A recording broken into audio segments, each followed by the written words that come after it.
And we're back here on WrestleRant. I'm Graham Jason Matthews. All throughout December and January, we're breaking down every installment of Royal Rumble history. Today, we're talking about Royal Rumble 1993. So, kicking off the show, a tag team match: the Steiner brothers versus the Beverly brothers. A decent match, not really as good as some past tag team efforts that we've seen in Rumble past. Specifically, the matches from 91 and 92. But this one was okay, was not nearly as great as it could have been, especially considering the Steiners, one of the greatest teams of all time, were involved in this bout. But still, it was mediocre at best, I'd say, not terrible. But it was decent. I thought the finish was great, though. The Frankensteiner from Scott Steiner was amazing.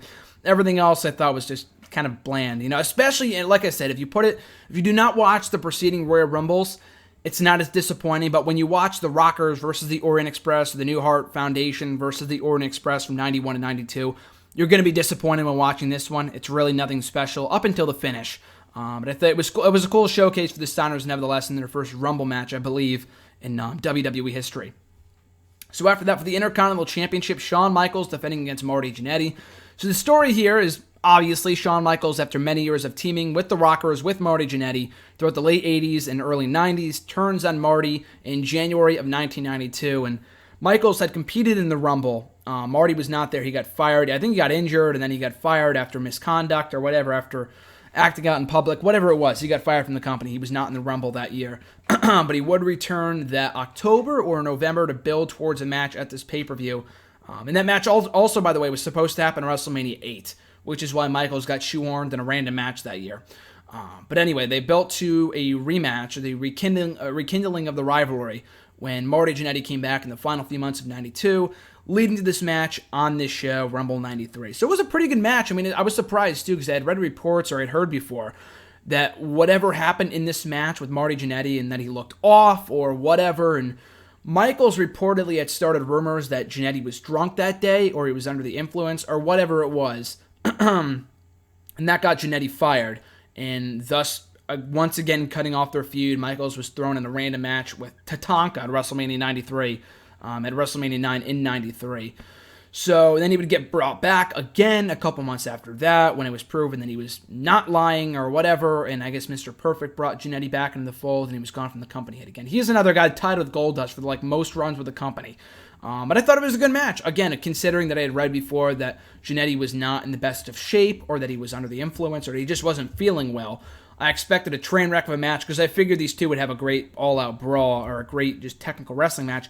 And it wasn't amazing, but it was a lot better than I thought it would be, considering those circumstances, or at least from what I heard. But it was a pretty good match. In the end, Shawn Michaels, Marty Jannetty was on the verge of victory when he was about to hit Shawn Michaels with something, but he ducked. He hit Sensational Sherry instead, who had since turned on Shawn Michaels. So it backfired. Shawn Michaels, he took advantage of Marty Jannetty, picked up the victory, and retained his IC title. So a very good match, good finish. Shawn Michaels still the Intercontinental Champion, which was the right move in the end, and they would have their rematch on Raw a couple months later when Jannetty was brought back. So yeah, good stuff. Not amazing. Could have been better. There was the potential was there, but not nearly as bad as it could have been, considering what I thought it was going to be going into it. So after that, we had Bam Bigelow versus the Big Boss Man.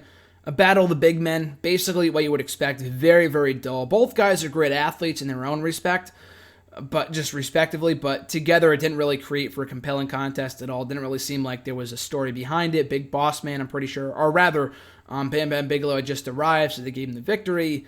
And that was it. Just kind of, the match was just there. I mean, I was happy that Bam Bigelow won, but the match was there. Nothing special about it, pretty much whatsoever.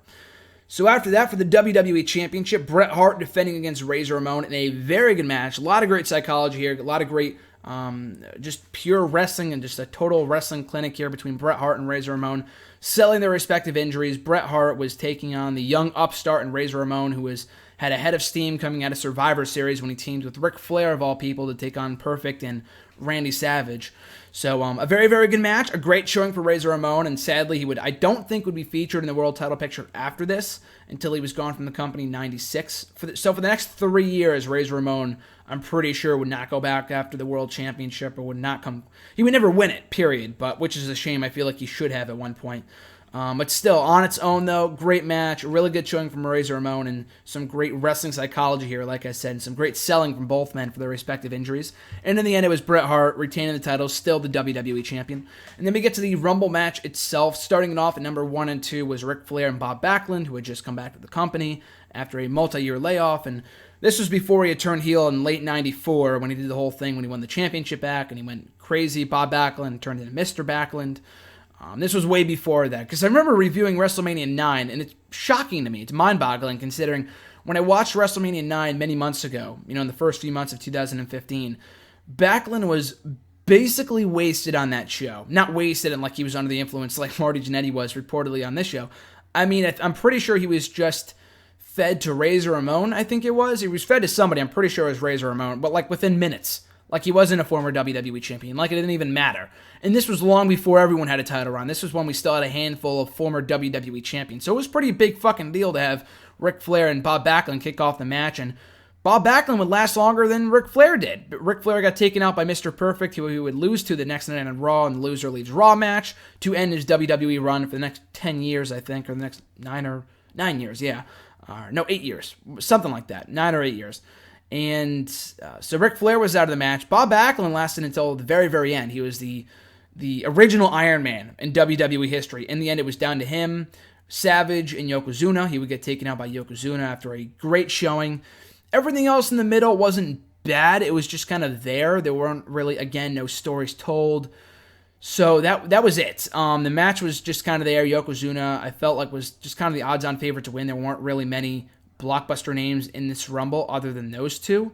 So it was kind of obvious that Yokozuna was going to win towards the end, other than maybe Savage, who came in at number 30, who also had a great showing, and it put over Yokozuna in a big way. So I wasn't really unhappy with the finish because he went out and they were obviously very, very high on him going into WrestleMania. He wasn't the greatest worker, but the guy was a spectacle. So I can't complain. But the Rumble was okay. I mean, you compare it to the past Rumbles of previous years, especially the 92 one, it doesn't even come close to, matching that whatsoever. But on its own, as a standalone Rumble, I thought it was good, had its moments, not great, but a good Rumble, and the same thing could be said for this entire show. I thought the opener was alright, the IC title match was pretty good, the WWE title match was easily the match tonight. I would recommend that as if you had to watch any one match, I'd certainly say it's that one between Bret Hart and Razor Ramon.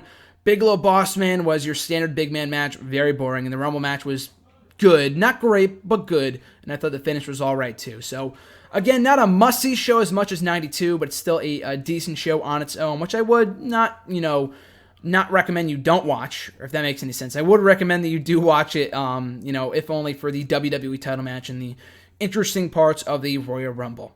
So that is my review of Royal Rumble 1993. Thank you guys for watching and listening. Your support is always appreciated. If you want to support the show, you can find me on Twitter and follow me there at WrestleRant. Be sure to check out the Facebook page at facebook.com/graham.gsm.matthews and also check out the website at nextairwrestling.net. So in the meantime, in the between time, guys, have a great rest of your day. I'm Graham G.S. Matthews, and I'll catch you folks down the road.